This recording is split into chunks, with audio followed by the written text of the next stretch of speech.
Okay, let me just get this ready. Okay,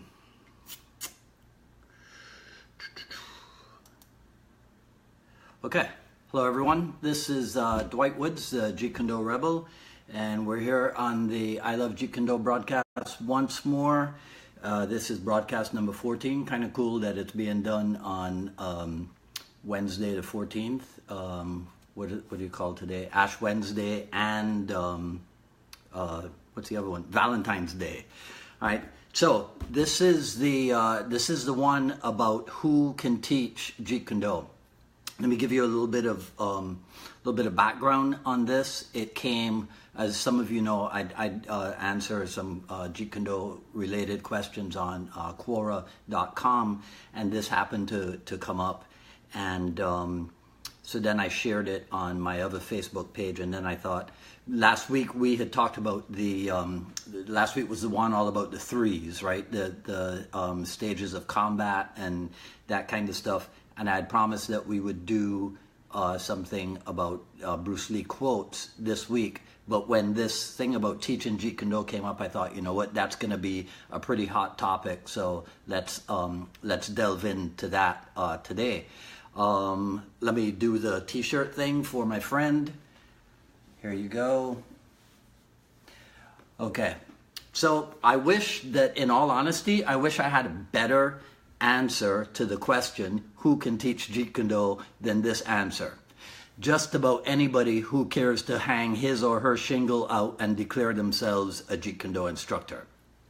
That is the God-honest truth. And the reason why that is the truth is because there's never been any attempt to control how Jeet Kune is disseminated around the world. And there's never been any attempt to create a central governing body, let's call it. Now, I know that there was once a thing called the Jeet Kune Society, and then more recently, like 20 years ago, there was another thing called the Jeet Kune Nucleus, right? But truth is, we've never been able to stop people from doing whatever it is that they want to do. And so, unfortunately, out there in the free market of martial arts, it's going to be up to the person who is seeking out a Jeet Kune instructor to do his or her due diligence if they come across somebody who claims to be a JKD instructor. So let's go back to the beginning and talk about how this started. So we all know that Bruce Lee came back to the U.S. in 1959 and landed first in San Francisco and then proceeded up to Seattle, Washington. And so if we start with people who can teach Jeet Kune, we can start with Bruce Lee's first appointed assistant, Taki Kimura, in Seattle. Now, so we have Taki Kimura as, even though the Jeet Kune, the term itself, was coined in 1967. As a matter of fact, I left something. Okay, I'm gonna go off camera for 2 seconds. You guys just enjoy the picture of Cedro Bruce and of Bob Marley.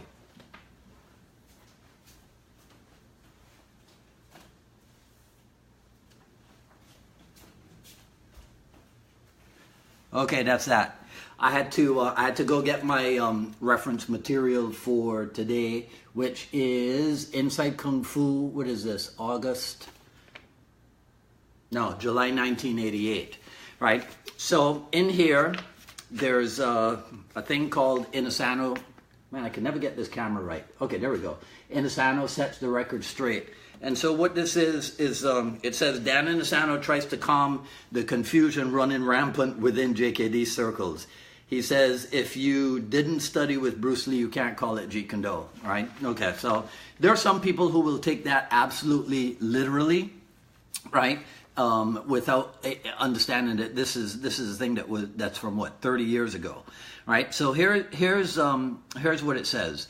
The following words were written by Bruce Lee in 1970, right? I have not invented a new style, composite, modified, or otherwise that is set within distinct form as apart from this method or that method. On the contrary, I hope to free my followers from clinging to styles, patterns, or molds. Remember that Jeet Kune Do is merely a name used, a mirror in which to see ourselves. And what was the other part? Jeet Kune Do is not an organized institution that one can be a member of. Either you understand or you don't, and that is that. I did have my Jun Fan Kung Fu Institute, but since then, I neither believe in system, Chinese or not Chinese, nor organization, right? Okay, cool. So this is written 48 years ago. Now, you can be a stickler for precision, let's call it, and you can say, if that's what Bruce Lee wrote almost 50 years ago, I'm sticking to that, and that's how I'm guiding myself. So Jeet Kune Do cannot be an organization that one can be a member of, and that's how I'm going to roll with it, right? You can do that. Or you can try to organize, for lack of a different expression, in order for the art and the philosophy to perpetuate and be relevant decades from now. Okay? So going back to who can teach, we have Taki Kimura as the first assistant in Seattle. Then we have the Oakland era, right? So I'm going to come back towards the end of the broadcast, and I'm going to name as many names as I can, and I'll have to do it off the top of my head because, in all honesty, my for some reason my Microsoft Word crashed on me, and my original document that I'd been working on since last night disappeared. And so I had to do a rush job on this one, right? So I'll probably have to do stuff from memory. So hope that my brain's working. So then from the Seattle era, we went on to Oakland, and that's where James Lee was the number 2 in command, right? Then after Oakland, we come down to Los Angeles, and it's in Los Angeles that the term Jeet Kune Do is coined, right? Now, if I can find the picture, I'm going to show you why it is that I dispute the date, right? Everybody says that, and I think there's even t-shirts and what have you that say that Jeet Kune Do was coined in 1967. I say it was coined in 1966, and my evidence for that, we don't knock over no cameras or anything here, is, can you see it? Let me see. Yeah, so it's this sign here. The one that says my followers in Jeet Kune Do, do listen to this. That thing is dated, if you can see at the bottom here, it's dated 1966. So that's my contention that the term Jeet Kune Do was actually coined in 1966, not 1967, right? Okay, so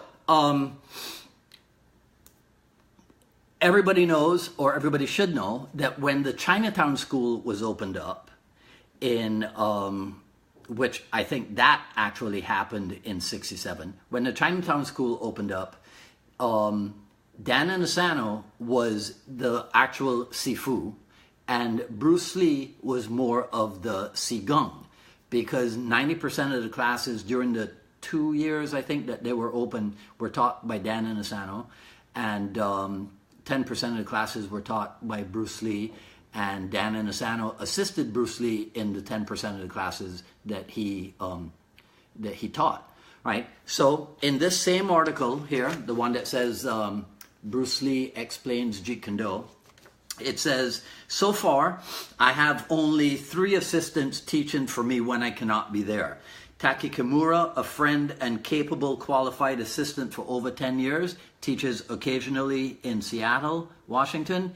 James Lee, an ex-Kung Fu instructor, closed his school and has a club in Oakland, California. And Dan Inosanto teaches as his hobby here in Southern California. Right? Both Taki and James are more steeped in the Chinese system because they met me at the earlier stages of my development.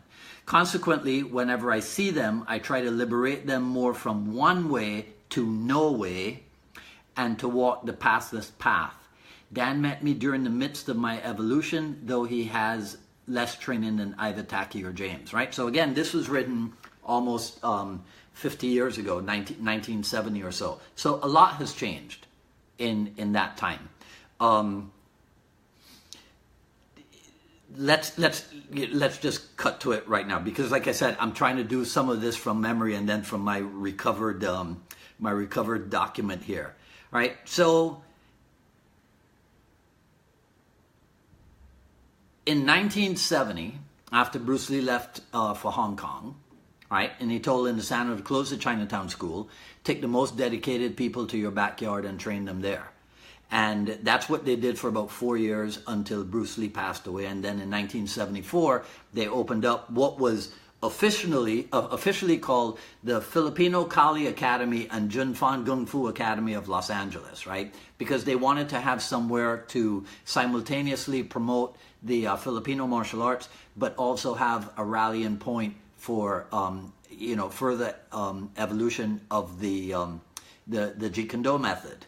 Right. So in the beginning, at the Kali Academy, as it came to be known, there was what they called the phase system. Right. So my understanding from my senior Chris Kent is that the phase system was based on the idea of 4 phases in college, right, where you have the freshman, you have the sophomore, the junior, and the senior. So you had 4 phases at the Kali Academy, and then you could be voted into the Jeet Kune Do class. And it was an extremely informal thing. There was no difference in uniform as such. I imagine that sometimes people probably didn't even wear uniforms. And so you might be told by Richard Bustillo or Dan Inosanto, okay, tomorrow you're in this phase, or tomorrow you're in that phase. When it came to the Jeet Kune Do class, then everybody who was already a member of the Jeet Kune Do class kind of had to vote on you in order for you to be let in to that, right? So this is 1974 that the Kali Academy is opened up. If I have my history correct, in 1979, Aspen Academy of Martial Arts, that was the first time that they opened up to do a big seminar, right? And so Inosanto was one of the featured instructors at Aspen Academy. Aspen Academy ran for, I think... let me see if I have the math right. I think they ran for about 3 years or so, up until 1982. And then, again, if I have my history correct, a guy who had attended Aspen named Jay D'Amato in 1982 started the CMAA, California Martial Arts Academy. All right, and so at CMAA, there were people like Dan Inosanto teaching, I think Larry Hartzell and Tim Tackett. At least in 1983 when I went, let's see if I can remember. Dan Inosanto was teaching the Filipino martial arts, assisted by Cass Magda.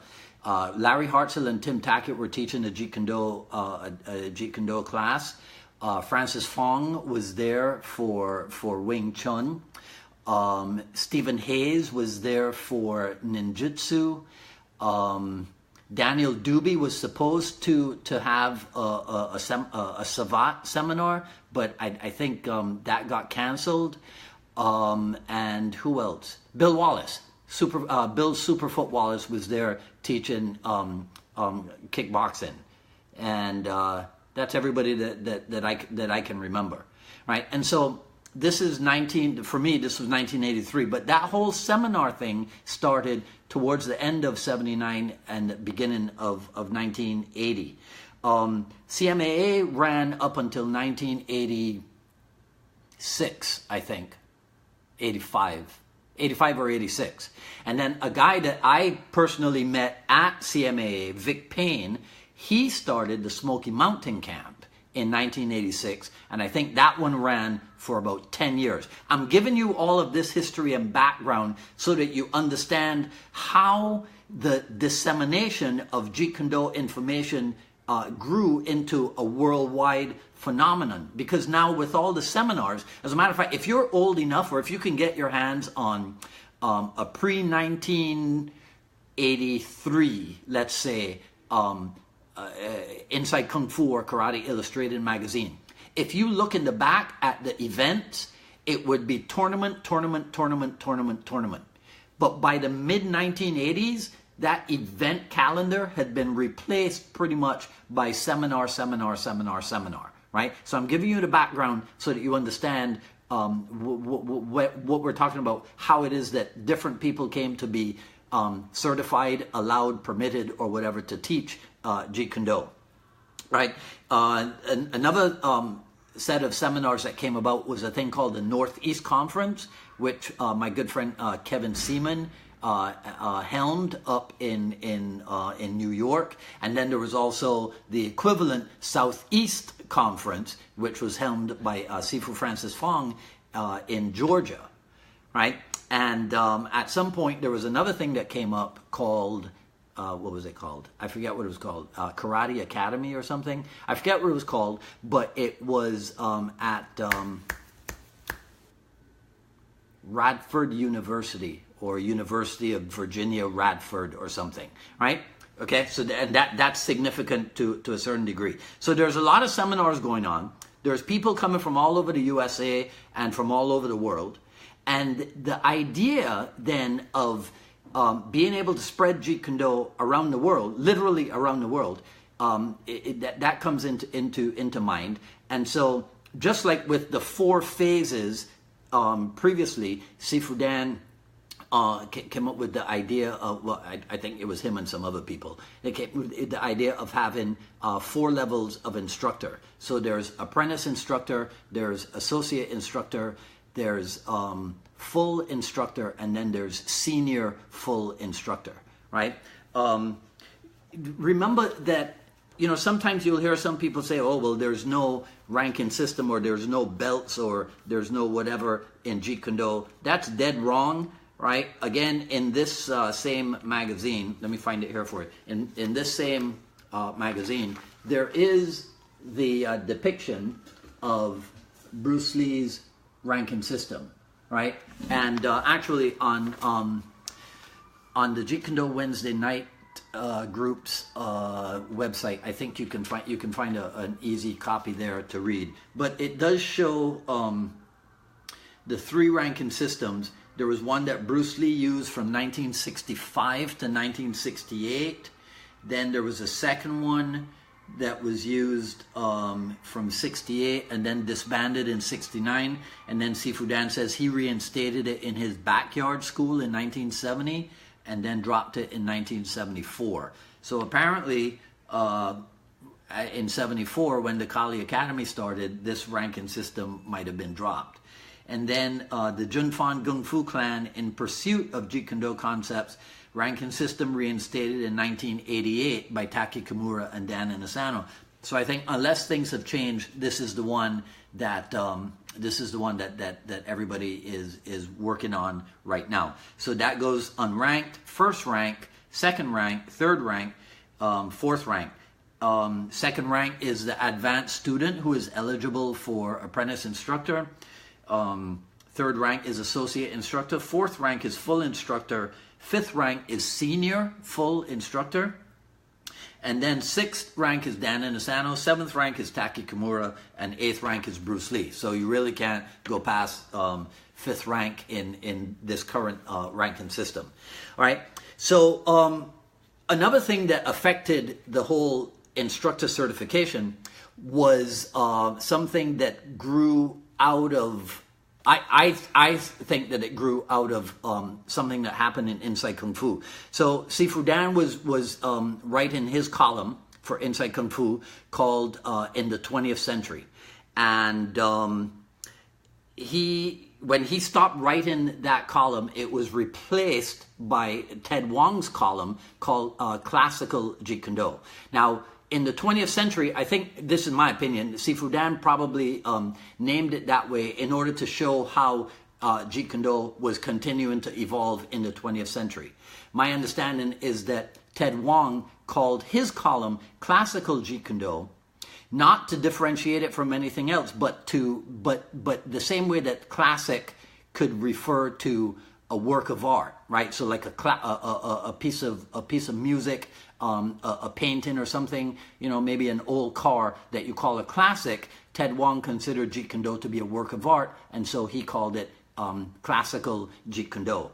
Of course, it didn't help that that Sifu Dan had taken to talking on seminar, you know, saying that he no longer taught Jeet Kune Do, that he taught Jeet Kune Do concepts, right? And so people started to believe then that there was this difference. And then I think it was out of that Karate Academy thing in Virginia that the term original Jeet Kune Do was born. That's why I said it's of significance. So if I have my historical facts correct, the term original Jeet Kune Do was not birthed by someone within the Jeet Kune Do clan. It was actually birthed by outsiders. But now, those terms, Jeet Kune Do concepts, original Jeet Kune Do, classical Jeet Kune Do, Ted Wong, Dan Inosanto, and now, because there's a demand for knowledge of Jeet Kune Do, other people start coming onto the seminar scene. So people who might have been teaching privately, people who might not even have been teaching, you know, they might still have been training, or they may not have started, but people started to come out of the woodwork. And I mean, it was impossible for Dan Inosanto to quench the thirst, right, of all the people who wanted to do stuff and learn stuff in Jeet Kune Do. Another thing that affected this is that in 1984, The Karate Kid was released, and now the idea of martial arts not being a thing just for adults, martial art not just being a backyard thing or a hobbyist thing, but now martial art being a full-time, lucrative, professional career, that came into being also. So all of this stuff starts to happen in the mid-1980s. So now we have different generations of instructors, because another group of people who started to gain notoriety were Inosanto's younger instructors. So we have the guys, so I'll name names as best as I can. So we have the old timers, let's call them. It's a term of affection, right? You have the old timers from Bruce Lee's days. So we have Bob Bremer, Pete Jacobs, Steve Golden, Jerry Poteet, Larry Hartzell. That's what I can remember right off the top of my head. Now, the younger generation of people who are, you know, people are encountering them at the Inosanto Academy, or they're encountering them at Jeet Kune Do seminars, right? So there's people like Chris Kent, Ted Lukai, Blaze Lung, Jeff Chun, Freddie Jin, Steve Nakamura, Cass Magda, and Paul Vunak, right? Again, those are the names that come to mind. Burton Richardson, these are the names that come to mind immediately. And so there's a lot of information that's required, and there are a lot of people who are now entering into the seminar market. So if you think about it, Jeet Kune Do, the term being coined 1966, 1967, that's a lot of time for there to be multiple generations of students. So just like in any family, you have the original patriarch and matriarch, and then you have, so you have maybe, you know, the great-grandfather, then you have the grandfather, then you have the father, right? And then you have the sons and the daughters, and then they have their own kids. So we have, so for example, my Sifu is Dan Inosanto, right? Which makes Bruce Lee my Sigung. But for my students, Dan Inosanto is their Sigung, and Bruce Lee is their Si Taigung. For all of us, Bruce Lee is the Sijo, which is the founder of the system, or the clan elder, as we call it. So today, if somebody is interested in studying with a legitimate instructor, you could end up with somebody who trained under someone who trained directly under Bruce Lee / Dan Inosanto. you could end up training under somebody who was trained primarily by Dan Inosanto or people like Jerry Poteet, because he had, rest his soul, he had his own organization, the Jeet Kune Do Wednesday night group. So, I should mention the people who came in the mid 70s, like Chris Kent and Jeff Imada and Tim Tackett, right? And so now today in the modern era, we have people who have set up their own instructor organizations. Dan Inosanto might have the biggest group, but I wouldn't be surprised to find out that he has maybe the second biggest group, because Paul Vunak has been prolific and very, very capable in building his organization. So Paul's organization is called Progressive Fighting System.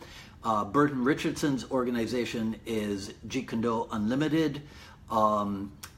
Cass Magda's, there's the Magda Institute. Cass' umbrella term is the Bukajalan system, I believe. Chris Kent, I don't know that Chris has a formal name for his organization, but Chris does have his own group of certified instructors. Ted Wong, rest his soul, he became very, very popular on the seminar circuit also, and Ted has his group of certified people. Jerry Poteet, I think I mentioned, and he's got some very capable people. One that comes to mind is Octavio Quintero.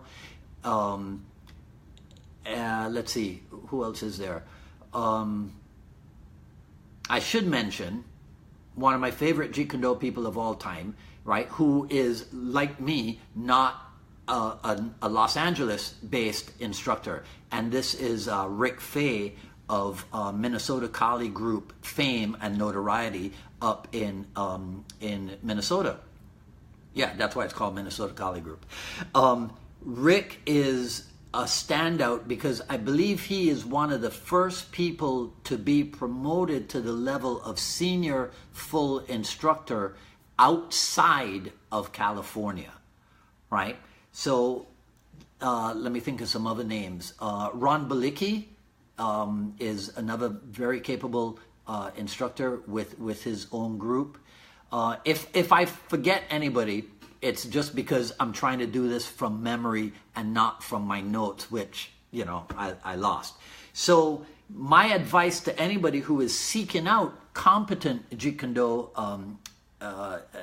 instruction is to make sure that you're studying with someone whose lineage does not come into question. See, because here's what has happened.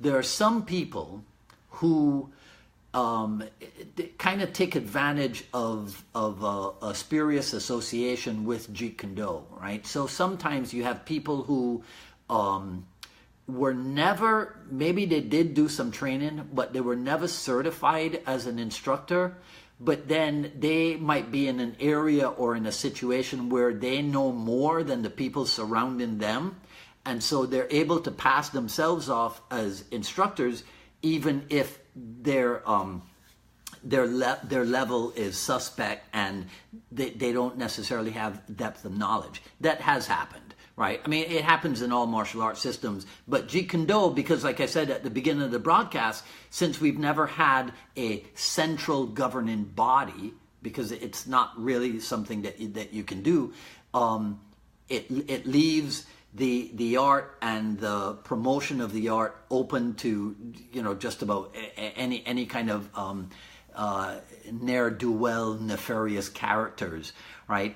Another thing that might cause confusion for some people is that there are people who were well known as Jeet Kune Do practitioners and exponents, and who with the explosion of the UFC and MMA and what have you, then their Jeet Kune Do their Jeet Kune Do titles may have been supplanted by their titles in Muay Thai or their titles in in the grappling arts, like in BJJ or what have you, right? And that's another area where there's contention between the different schools of thought. Some people will say that if you're real Jeet Kune Do, then you what you get from training in Brazilian Jiu-Jitsu is integrated into your Jeet Kune Do. So what they mean is that Jeet Kune Do should remain at the top, so to speak, at the forefront of what it is that you're doing, and then everything else is subjugated to that. So your Muay Thai training, your Penjak Silat training, your BJJ training, and whatever else is supposed to be subjugated to your Jeet Kune Do, right? Then there are some people who, because they're running a professional establishment, right, then they have to cater to what the market demands. And so you might have to run separate classes. And so there are some people who we know them to be Jeet Kune Do exponents, but if you look on their class schedule, Jeet Kune Do might not show up at all, right? Because they're catering to the market and what have you. I know some people who the Jeet Kune Do in their commercial establishments, and commercial is not a bad word, right? Their Jeet Kune Do is entirely private and behind the scenes, because what they do in their establishment to make a living allows them the ability to continue to do Jeet Kune Do, which is their heart's delight, in private and behind closed doors. So they have a commercial martial art establishment as the face, but then Jeet Kune Do operates in the background. And there's more than one way. What's the saying? There's more than one way to skin a cat, right? And so if that's the approach that works for somebody, then that's the way to go. That's the thing that brings up another issue. There's some people who will complain that Bruce Lee never used belts, and so how is it that there are people who claim to be teaching Jeet Kune Do and they have a belt system for what it is that they're doing? That's something that, again, if they're not ripping people off, if everything's being done with integrity, and anybody who's listened to me talk on the broadcast before knows how I feel about it. As long as you're not ripping people off, then whatever it is that works for you, that's fine, right? So for some people, they'll never use belts. They'll never have a ranking system, and that will work for them. Then there are other people who have found it necessary, right, to do such a thing. Bruce Lee did have a ranking system. It was a colored ranking system. True, he may not have used belts towards the end, but somebody might make the contention that there are pictures of Bruce Lee in the Seattle era where everybody used the Gung Fu uniforms and everybody wore a colored sash, right? So there's more than one way. So anyhow, so as to who can teach Jeet Kune Do, here are the people that you have to watch out for. There are a lot of people who set themselves up as Jeet Kune Do instructors, and then when you ask them, well, what's your lineage? Or if you ask them, well, can you provide a certificate that shows you as a legitimately qualified instructor, they cannot. Now, that doesn't mean that they're not skilled, right? As a matter of fact, at one point, and I'll use his name because this is not by any shape or form a put down, because I know this guy personally, and some people in the Jeet Kune Do world are very unaffectionate towards him, and some people are affectionate towards him. What impressed me when I met Lamar Davis was his absolute dedication to Bruce Lee and the Jeet Kune Do ideal.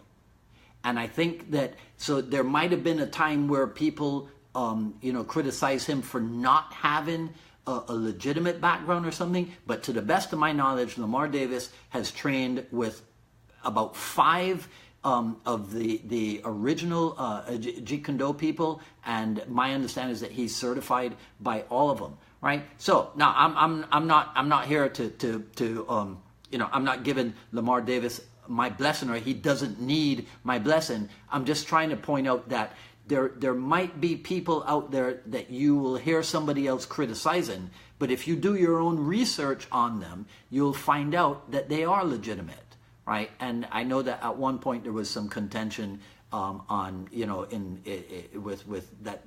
Lamar in Alabama, but I have always been been very impressed by his dedication to Bruce Lee and the Jeet Kune Do ideal, right? But there are some other people out there who may have had some training in the past and then did nothing to legitimize their qualifications, and they continue to pass themselves off as Jeet Kune Do instructors. Now, in the spirit of magnanimity, can you learn something from them? Yeah, probably. Right? But should they legitimize what they're doing? Yeah, they probably should. Because who's going to study Kyokushin karate from somebody who is not qualified, right? If you can't show a black belt certificate in Shotokan or Kyokushin or Goju-Ryu or something, nobody's going to think that you're legitimate.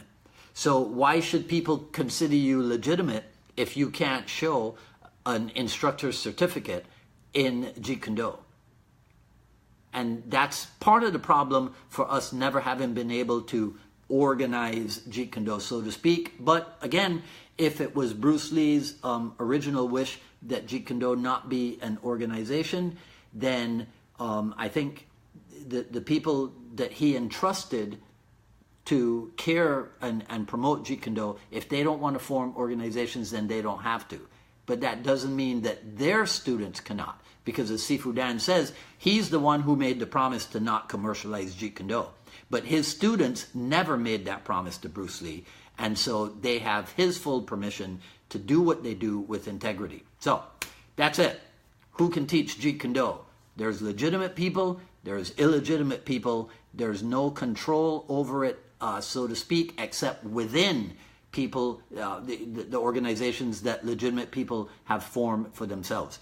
I apologize if there was any good friends, Jeet Kune Do friends of mine and associates whose names I forgot to mention, but I was trying to do it in a rush out of memory.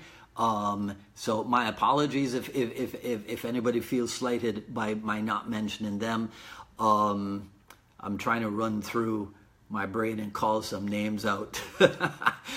Anyhow, so if anybody in the I Love Jeet Kune Do group, if you've got a question about someone's legitimacy or whatever, get in touch with me. I'll do the research for you. More likely than not, depending on what era they're from, I probably know them personally, right? There's a lot of good people out there all over the country, all over the world. Maybe one day I will get a full list, because in 1988 Sifu Dan did show a list of people, and I'll tell you a funny story about that.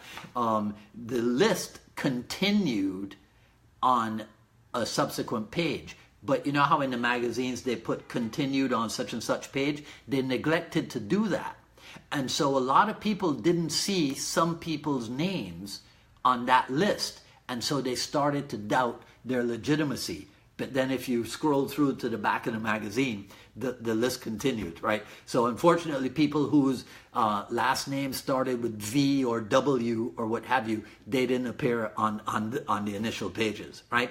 Anyhow, so that's it on who can teach Jeet Kune Do. Remember that we have available for you guys, just go to I Love Jeet Kune Do. You can see the Jeet Kune Do group's quick skills series over there. Take a look at that. We actually have some free video stuff available for you on that page also, right? Next week, we'll get back to maybe 2 of Bruce Lee's more popular sayings, and we'll delve into that and deconstruct them. This is Dwight Woods, the Jeet Kune Do Rebel.